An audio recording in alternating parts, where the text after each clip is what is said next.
everybody. This is Jeff with Island Hopper TV, and today we're coming to you from Orlando, Florida, where we will be showing you the top things to do while visiting Orlando. There will be timestamps below so you can click around from destination to destination. First up, we're actually out here at the Kennedy Space Center, which is about an hour drive away from Orlando. But if you wanted to learn about NASA and the history of the shuttles, come out here to the Kennedy Space Center, located out here on Cape Canaveral. If you do come out here, set aside a full day for this one. And this time we're headed to Disney World's Animal Kingdom theme park. It's basically an amazing zoo with a lot of rides, including the River Rapids ride as well as Pandora.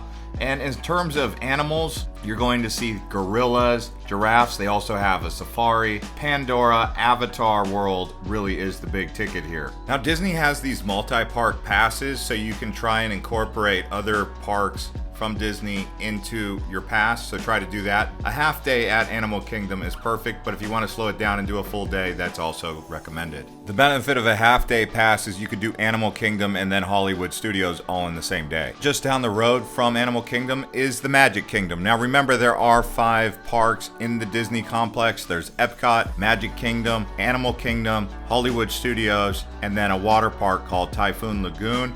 So Magic Kingdom is basically where you go for the kids. This is where you see the castle. This is where you see Mickey Mouse, Minnie Mouse, and all the other characters. I also enjoy riding the log ride, Space Mountain, Seven Dwarfs, Mine Train, Pirates of the Caribbean, and It's a Small World after all. I would plan for a full day at Magic Kingdom if I had kids. Next up, we're headed to Disney Hollywood Studios. This is also in the Disney complex. Here they're going to have more of the Hollywood theme. I would say it's very similar to Universal Studios. You can see the Indiana Jones show going on right here. They have several different shows here now, like Beauty and the Beast, Green Army Drum Corps, Disney Junior Play and Dance, and for the first time ever, a Frozen sing-along celebration. But what I really like is this area where they have Star Wars, and you can see Jabba the Hutt. You can also see Chewbacca, also Luke Skywalker, Darth Vader. They're walking around here, and the Jedi Knights. Next up is Epcot. So Epcot gets a mixed bag review. If you're into fast rides, Epcot doesn't have that. If you're into themes and you're a foodie, they've got really good food here actually, some of the best in all the Disney parks, and themed villages. So I just wanted to put that out there if you're looking for thrills. But you can see they've got the Sky Train and other themed areas around here. It's more of a relaxing park. There's also a big lake right in the middle of Epcot.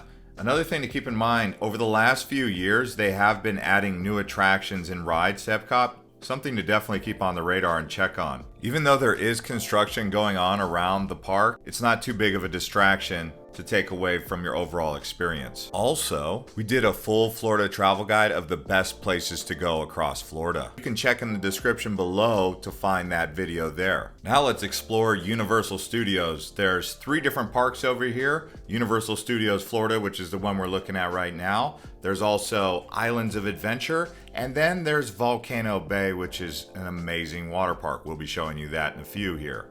The big attraction here is the Wizarding World of Harry Potter, which we're walking around now.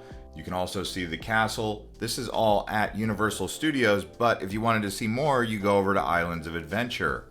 Some of the top attractions here include Revenge of the Mummy, Hollywood Rip Ride Rocket, the Transformers. There's also the Simpsons ride, E.T. Adventure, Race Through New York. So those are some of the main ones, and the Harry Potter, of course. This train here is actually called the Hogwarts Express, and it is a train that will take you to Universal Studios Islands of Adventure, which is exactly where we're headed next. Now, I will say that there are more rides at Islands of Adventure than there are at Universal Studios. Universal Studios is more of that 3D experience. This is more of that exhilarating adventure park for the bigger kids. There's some key areas to look at, like the Jurassic Park area where they have many other rides, but here's the Ripsaw Falls. This log ride's sure to get you wet, which feels great on a summer day, not so good on a winter day. As you continue to walk around the park, you come to the Hulk roller coaster. This is an incredible roller coaster with so many rolls, including the 110-foot Cobra roll.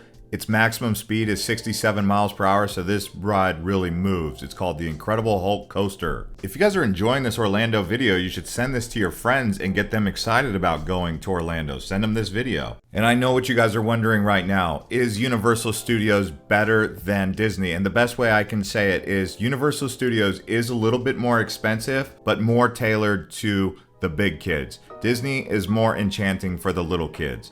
Now we're going to take a little break from these parks and go over to International Drive. Here they have Icon Park. Some of the rides include Slingshot. They also have Free Fall.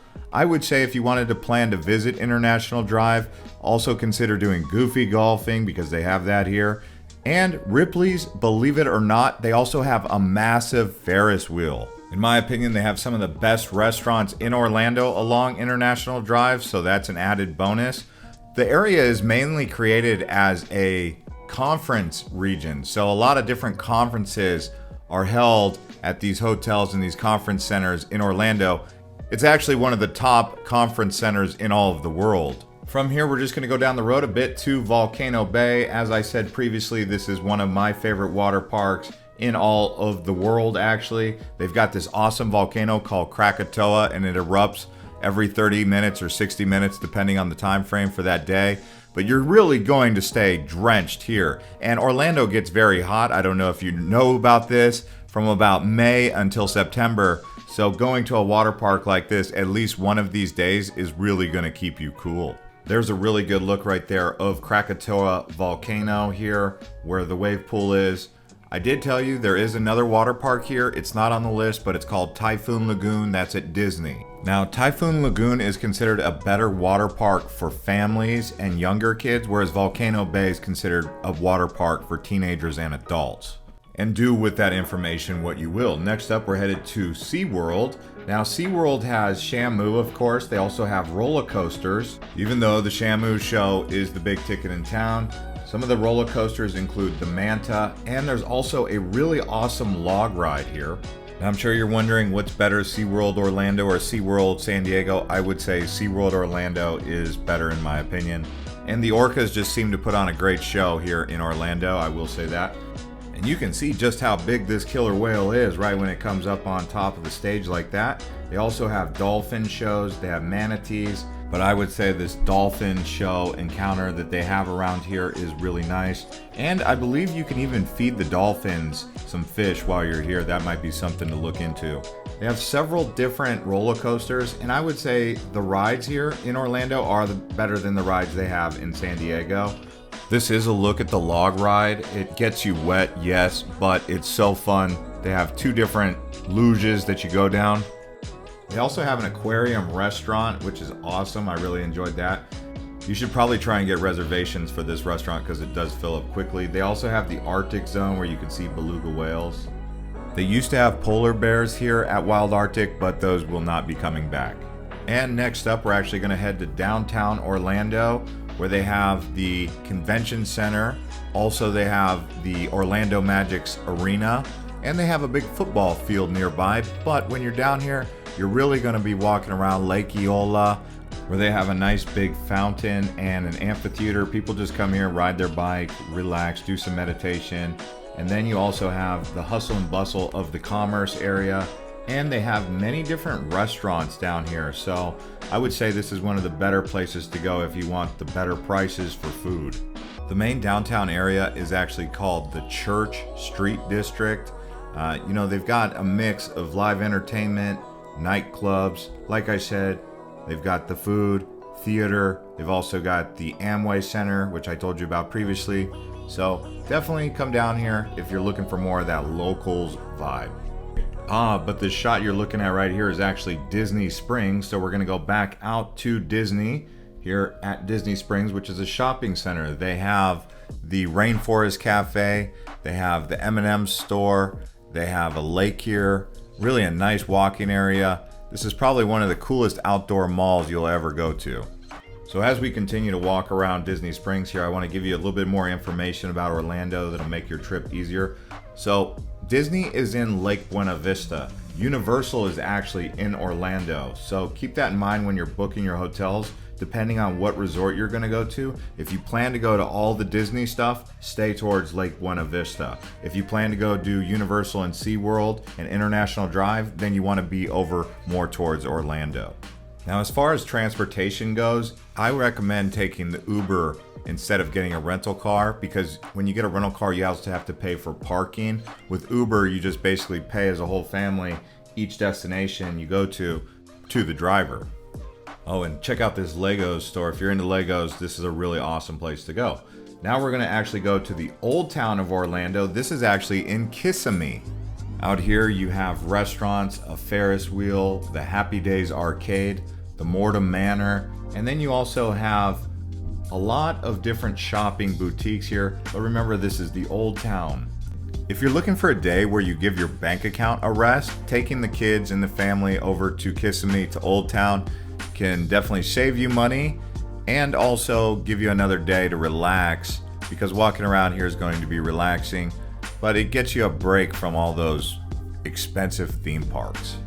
And as we continue to walk around Old Town here, I want to let you guys know that there's also a Orlando travel guide that we put below, so you can click on that.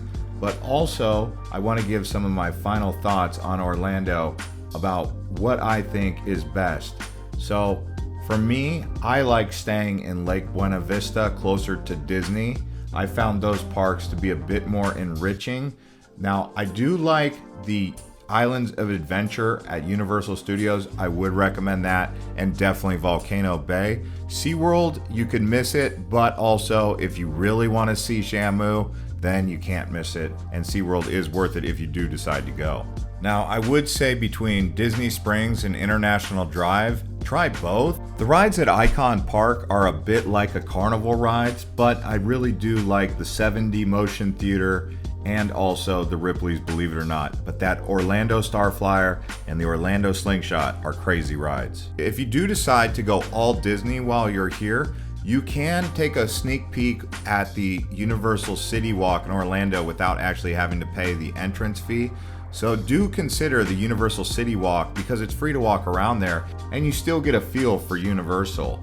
Also, they have the Orlando Science Center, which may be worth checking out. They also have some really big shopping malls here, like the mall at Millenia, and the largest mall in Orlando is called the Florida Mall. And with that being said, that's going to conclude our video from Orlando. Do check our best places to visit in Florida video by clicking here next, or watching our Orlando travel guide. A big thank you to all our subscribers and channel members.